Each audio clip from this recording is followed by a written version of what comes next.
las ve usted en su próximo gobierno? Yo soy un general con 45 años de servicios continuados. De manera que de ese oficio algo sé. No mucho, pero sé algo. Yo político soy solamente aficionado. Mi profesión es conductor. Yo me cultivé como conductor desde que empecé a estudiar.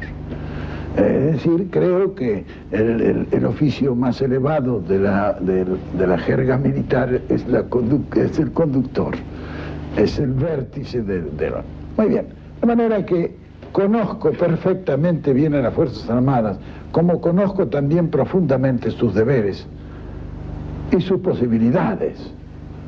Yo creo que a las Fuerzas Armadas hay que dejarlas tranquilas, que trabajen en su misión específica, que la tienen. Ahora, ellos, ¿en qué deben conectar con la fuerza política? Sí, señor, tienen que conectar con todas las fuerzas, porque hoy la guerra es la nación en armas, ya no es un ejército que sale a combatir con otro ejército. Hoy es un país contra otro país, donde todo lo que se puede emplear se emplea en esa guerra. Es decir, es la etapa de las naciones en armas. Son naciones en armas las que combaten. En consecuencia, los militares son un sector de esa nación, en la guerra misma. La guerra no es un asunto ya solo de los militares, es de los políticos. Es de los políticos que preparan diplomáticamente la situación. Algunas veces las guerras se ganan a través de la diplomacia y se pierden también a través de una diplomacia. Cuando la diplomacia ya no da más, entonces se emplea la fuerza. Es decir, la guerra no es sino la continuación de la política por otros medios. Así dice Clausewitz, que es el clásico de la guerra. Entonces, nosotros tenemos que pensar que el ejército es una parte de la nación que se ocupa de ese sector, de la continuación de la política por otros medios. Pero curiosamente, en los últimos años, a través de la ideología de la lucha contra el comunismo, del ejército norteamericano, a muchos ejércitos de Sudamérica, incluso al nuestro, a nuestras Fuerzas Armadas, se los ha instruido diciéndoles que no hay peligro de guerra exterior, ya que Estados Unidos cuidaba la paz en el continente, que el peligro era interno, y están preparadas, estratégica, tácticamente, para una lucha interna. Hay que revertir eso. Lo natural es que ese ha sido un trabajo que yo ya lo he explicado. Comienza en 1956 en la primera resolución. Exacto. Allí se prepara eso. Se prepara para tomar a través del Pentágono y sus relaciones. Hoy se está realizando un acuerdo entre comandantes en jefe para la defensa continental en Venezuela. Y Perú le ha dicho, no señor, nosotros no estamos de acuerdo con eso. Es que esto... hay que tener cuidado de no sacar los pies del plato. Eso es una incitación a que las Fuerzas Armadas tomen en reemplazo de las fuerzas políticas la dirección política internacional del país. Claro. Esas son cosas que no pueden. Es como pasa en Estados Unidos. En Estados Unidos existe un grave conflicto. Yo se lo he oído comentar a algunos diplomáticos norteamericanos. Desde hace muchos años, el Departamento de Estado no es el que conduce las relaciones internacionales en los Estados Unidos, es el Pentágono. Ellos no están conformes con eso. Hay una tendencia a eso. Y nos quieren sacar a nosotros también hacia esa misma tendencia. No es, diremos, lo clásico, lo que debe de ser. Deben de trabajar unidos y de acuerdo, las dos, todas las fuerzas de la nación. Pero la misión es una para uno y otra para otros. La misión de las Fuerzas Armadas es preparar el país para la guerra conjuntamente con las fuerzas políticas. General, en este momento, en esta época del continentalismo, como usted la define, las Fuerzas Armadas tienen suscritos algunos compromisos que en alguna medida fueron suscritos a nivel político.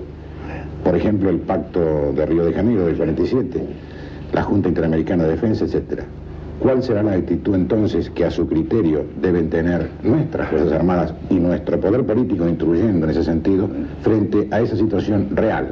sin penetrar profundamente el asunto. Para mí, eso es un asunto total y absolutamente inconstitucional. Si hemos de ajustarnos a la Constitución, las relaciones internacionales son resorte exclusivo del presidente de la Nación Argentina. Y nadie puede establecer pactos ni compromisos por detrás del presidente de la Nación, que es el jefe de la Nación y el que por la Constitución le corresponde total y absolutamente la conducción de las relaciones internacionales. ¿Es así? Exacto. Y esos aquí documentos... no se trata de que cumplamos el espíritu de la Constitución, sino la letra de la Constitución, para no equivocarnos. En consecuencia, ¿usted considera que esos compromisos deben ya dejarse de lado? Yo creo que ya no denunciarse. Tienen razón de ser. La mitad de esos compromisos. Cuando yo estuve aquí de presidente no se hizo ningún compromiso y venían acá el jefe de la aviación, el jefe del ejército, el jefe de la marina norteamericana. No, señor, nosotros no adquirimos compromisos de esa naturaleza. La defensa continental, sí, señor, el Atlántico Sur, nosotros vamos a defender el Atlántico Sur en las costas que nos corresponden. El general Mercado Carrín, consultado ayer, a punto de viajar para Venezuela, dice lo mismo. Se le preguntó si él consideraba que Cuba debía estar representada en la reunión de Caracas. Él dijo que a su criterio debía estar representada en todas las reuniones a las que quisiera concurrir. ¿Usted piensa lo mismo? Claro. O no forma parte del continente. Perfecto. Pero quiero decir, ¿cómo se puede articular eso? Porque evidentemente en la práctica va a encontrar un tropiezo inmenso. ¿El qué? Esa incorporación real de Cuba a ese tipo de... Bueno, es cuestión de que terminemos de una vez con las fronteras ideológicas. Todos venimos declamando un catecismo que ninguno cumplimos. Hace años que hemos dicho se acabaron las fronteras ideológicas en el mundo. Y entonces uno, porque está allí y tiene un sistema que no les gusta a muchos, lo arrumbamos y decimos, que está aquí no existe. No se ha hecho eso con China durante un montón de años, que caracteriza la mayor estupidez del mundo pensar que un país de 800 millones de habitantes no existe. Vamos. De eso traslado ahora a Cuba y es exactamente igual. No son los sistemas de aislamientos ni de castigos infantiles los que deben regir la política internacional. Hay cuestiones mucho más graves, mucho más grandes y mucho más importantes. Ya que estamos con Cuba, la Argentina ha ofrecido y Cuba ha aceptado créditos muy importantes que darían trabajo a una serie de sectores industriales del país, claro, en el campo de las manufacturas, maquinarias, automotor, ferrocarriles, etcétera, etcétera. Lógicamente aparecieron los críticos de esa medida. Que cómo dábamos plata si no teníamos. Especialmente al Sogaray Manrique, claro, que insisten que hemos regalado a Cuba 1.200 millones de dólares. Explíquenos su opinión. Son los primarios. En todas las actividades de la vida hay los que solo ven hasta la altura de la nariz, no ven más allá. Y hay hombres que suelen saber comerciar y otros no. Ellos han demostrado cuando actuaron que no sabían comerciar, porque el darle a un país cualquiera un crédito es lo que nos han venido haciendo a nosotros durante 2 siglos.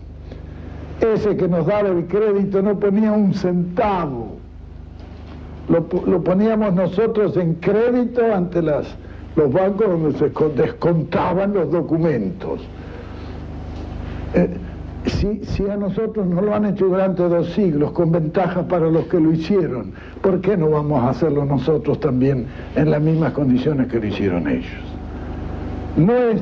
Esta gente cree que nosotros sacamos del Banco de la Nación 1.200 millones de dólares. No lo creen, lo dicen nada más. Sí, bueno, eso imagínense, cuando se dicen esas cosas, ¿qué va a decir uno?